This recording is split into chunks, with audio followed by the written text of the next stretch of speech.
Precisamos entender os detalhes da reforma, o que significa, mas mais do que tudo, é sair daqui afiado. Então eu convido aqui para a gente fazer o nosso debate, o Dr. Nilo. Dr. Nilo é nosso assessor jurídico e também vem se debruçando sobre o assunto desde que foi editada a PEC 6. Então, Dr. Nilo vai falar primeiro.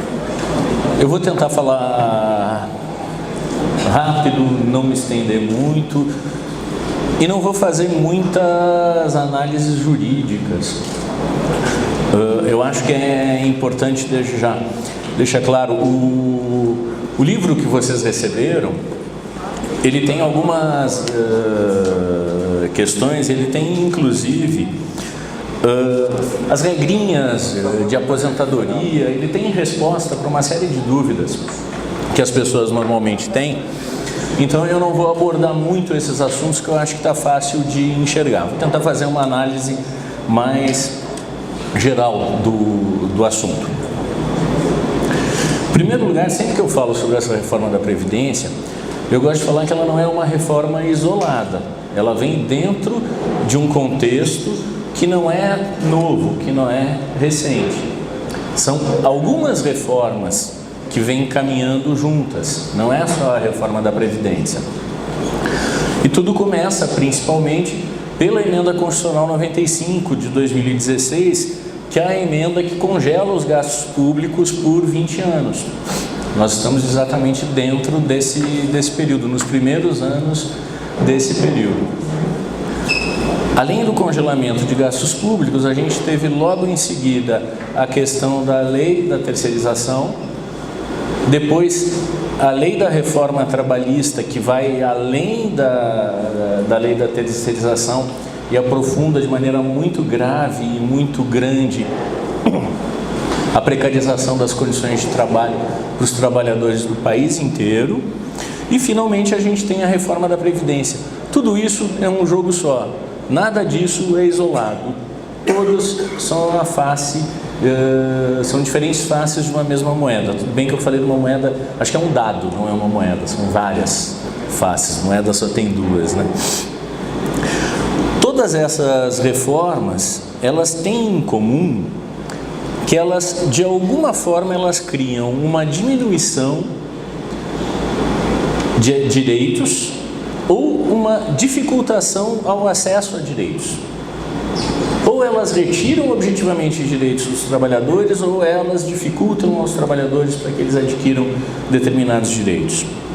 E, ao mesmo tempo, todas essas reformas protegem o capital.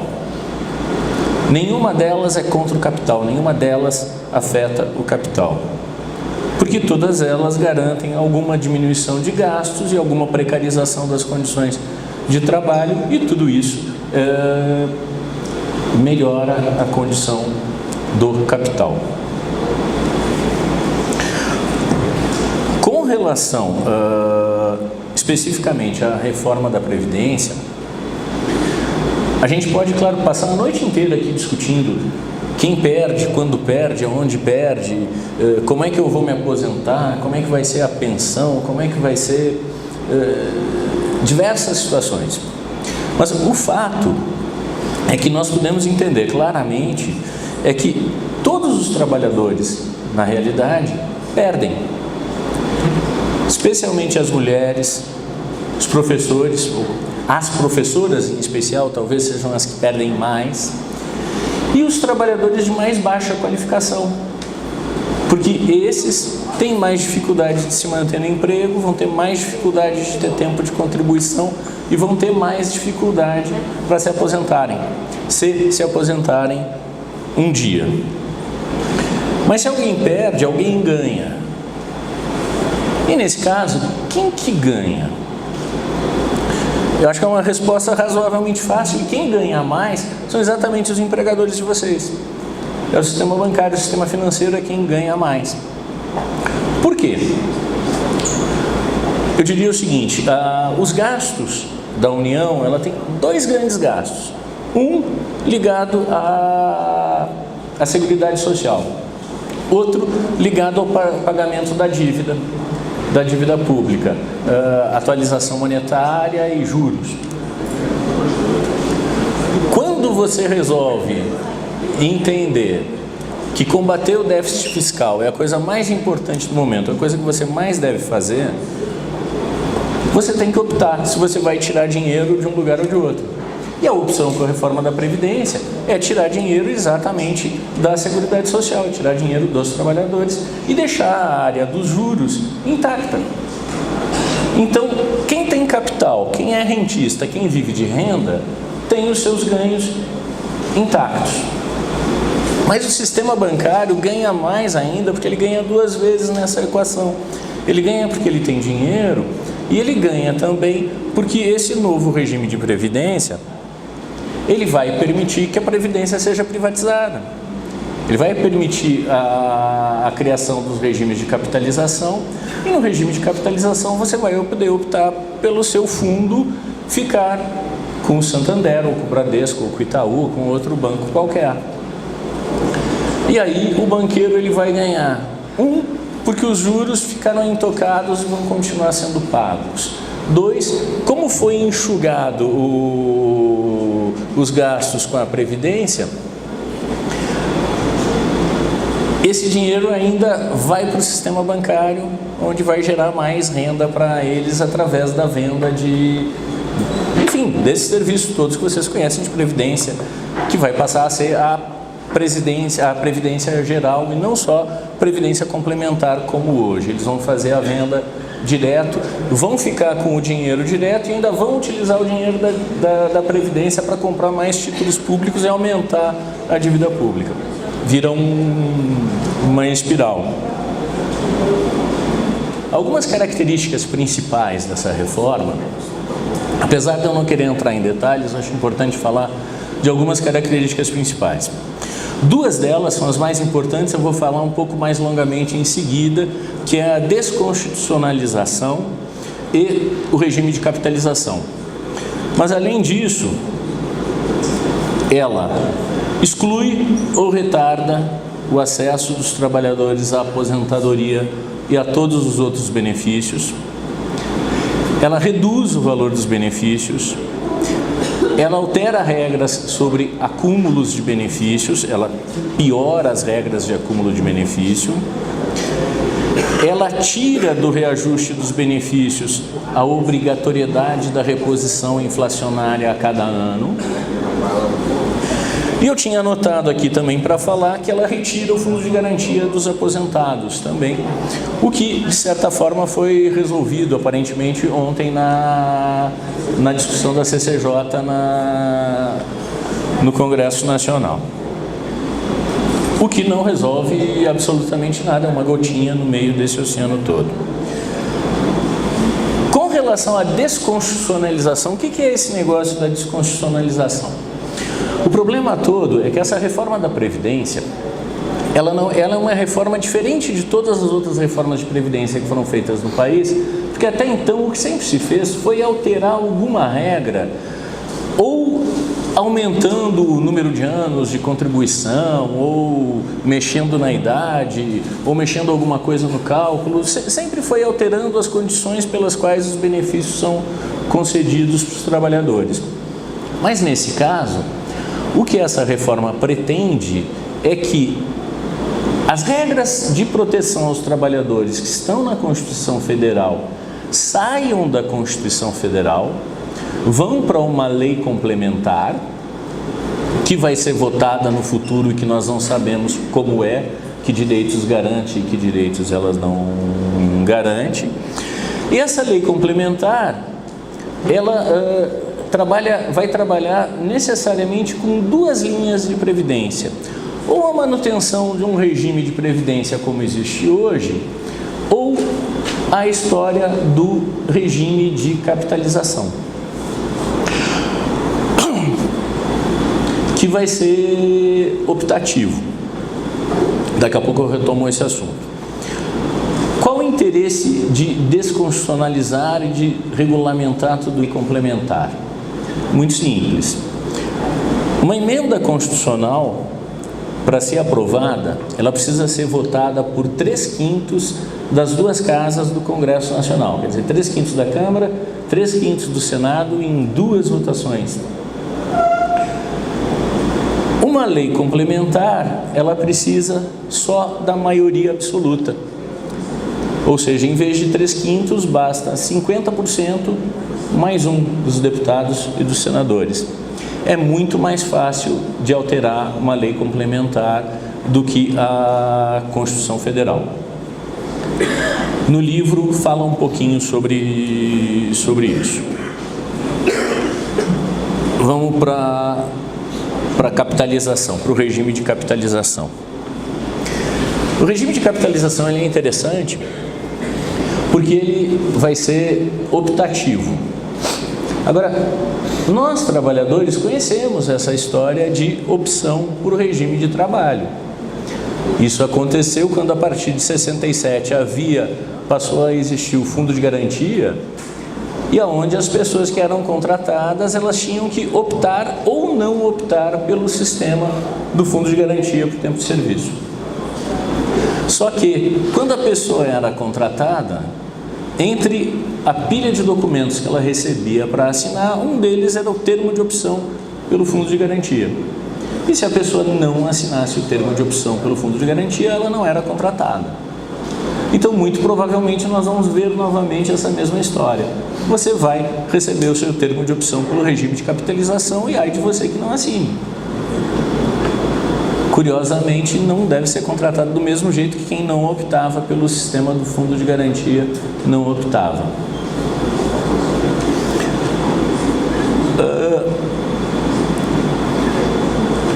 Há menos de um mês atrás, falando em regime de capitalização, eu tive junto com o Mauri, diretor aqui do sindicato, nós tivemos no segundo encontro do Coletivo Jurídico Nacional da Central Única dos Trabalhadores.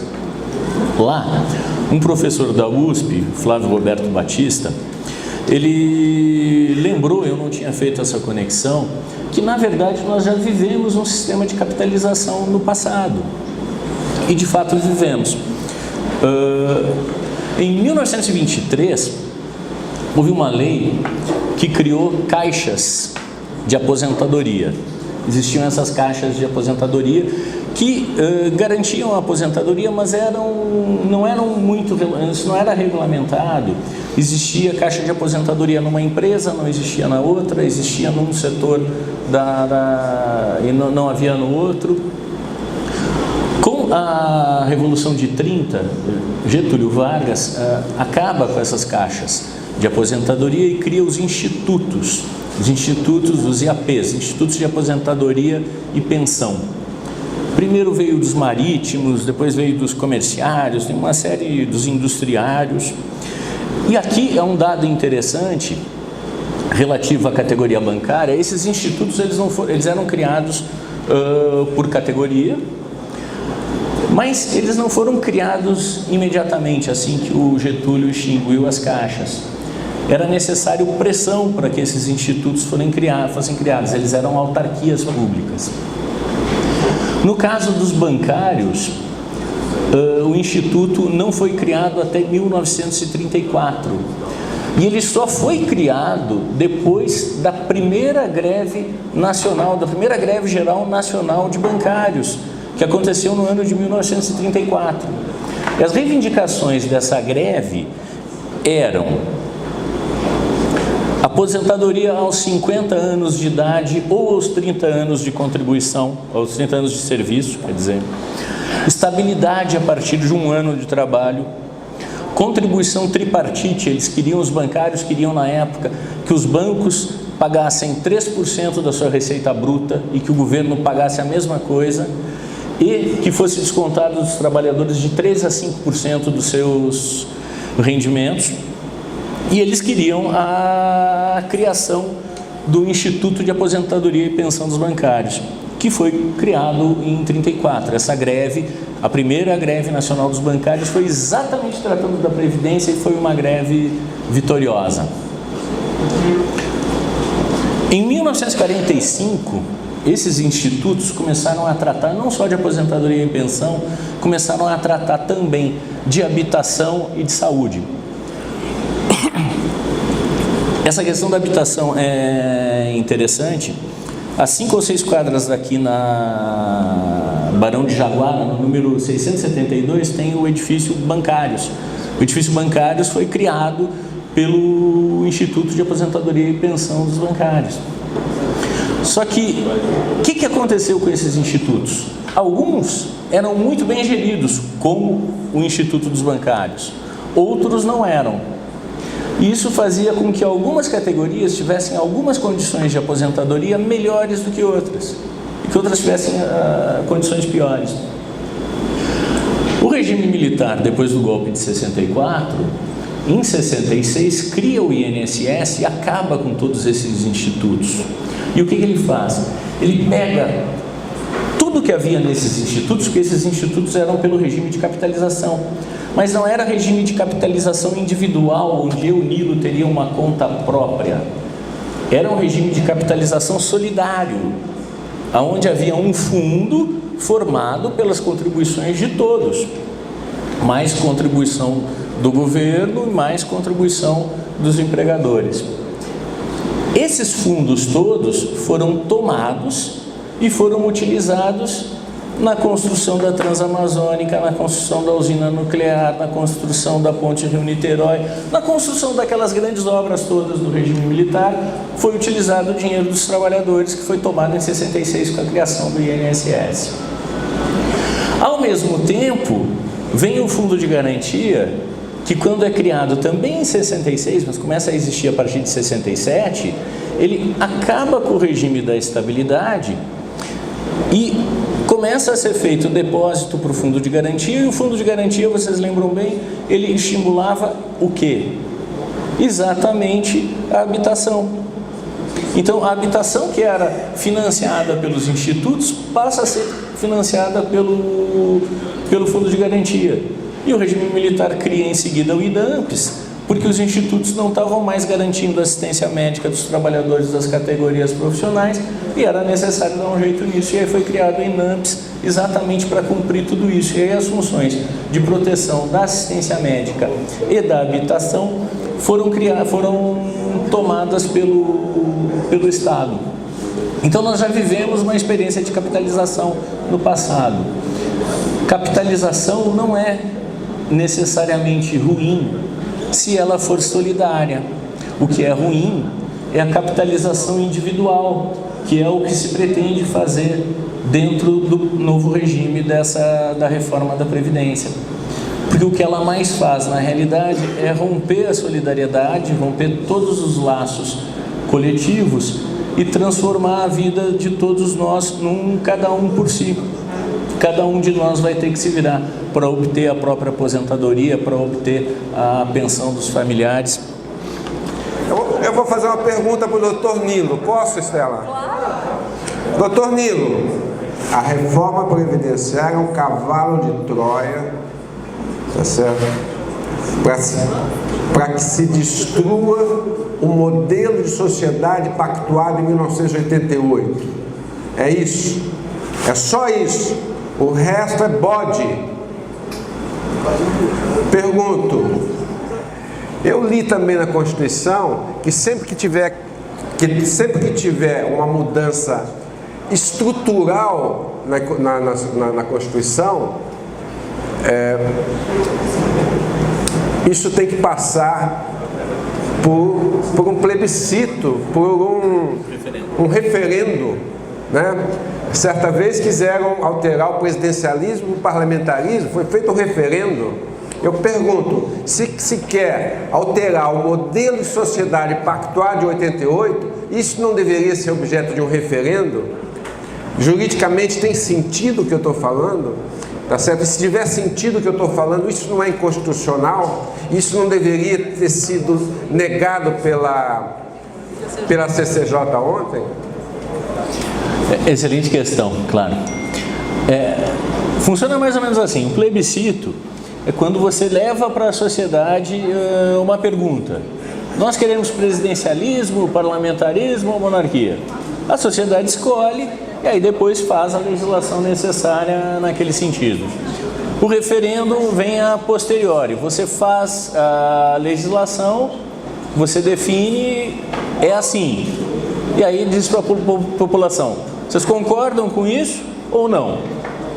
Ou seja, o referendo é posterior.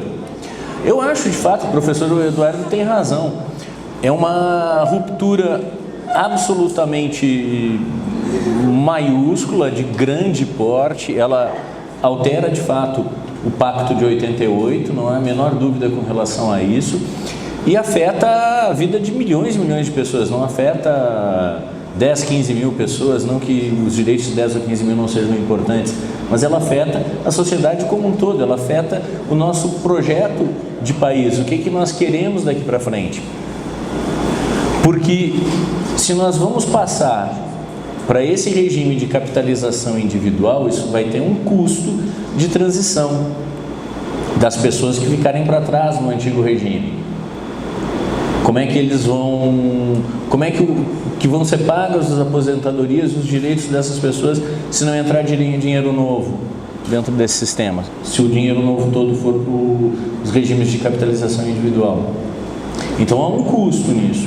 Agora, desfazer, tirar do regime de capitalização individual e colocar de volta para dentro do regime de repartição que nós temos hoje, muito provavelmente esse custo vai ser muito maior e vai ser impeditivo. E ora, se vai ser tomada uma decisão que ela é impeditivo, que ela muda o rumo da sociedade, que ela muda regras de maneira tão cruel, tão forte, evidentemente que deveria ser o caso de, numa república democrática, trazer o povo, trazer a população para dar a sua opinião. E não dá nem para a gente dizer, ah não, mas isso a população já deu a sua opinião quando ela votou nas eleições presidenciais do ano passado. Não dá para dizer que essa autorização foi dada, até porque essa questão não foi discutida. Essa questão não faz parte da campanha. Então, eu concordo plenamente, eu acho que de fato, caso passe, eu espero que não passe, eu acho que tem possibilidade de não passar, eu acho que assim como os bancários de 1934, em que nós devemos nos espelhar, não só nós bancários, como os outros trabalhadores também, nós devemos lutar até a última gota de suor, até o último suspiro, pela manutenção das condições que nós temos hoje. Eu acho que é isso que tem que ser feito. Eu acho que nós temos que nos espelhar nesses bancários de 1934. Olhando em retrospecto, talvez a gente tenha dado até pouca importância para esse tipo de evento no passado, mas a categoria bancária esteve na liderança, esteve em primeiro lugar nessa luta, e eu acho que aqueles bancários foram heróis. Mas acho que é mais ou menos isso. O que eu queria dizer, em resumo, com essa historinha toda, é dizer, nós não estamos vivendo nada de novo, nós estamos vivendo o que nós sempre vivemos na história dos trabalhadores. É uma luta constante para conseguir melhores condições de vida, e às vezes nós estamos sob ataque, às vezes nós estamos conseguindo ganhar um pouco mais. Nesse caso nós estamos sob ataque, e eu acho que o que é fundamental aqui, que não pode passar de maneira nenhuma, é a desconstitucionalização, não pode passar esse regime de capitalização. E é um erro a gente ficar discutindo, se eu vou aposentar com 60, ou com 58, ou com 62. O que nós precisamos lutar é contra essa reforma como um todo, porque as grandes bases dela são ruins. Não tem nada de bom que se aproveite na reforma, absolutamente nada. Tá? Muito obrigado.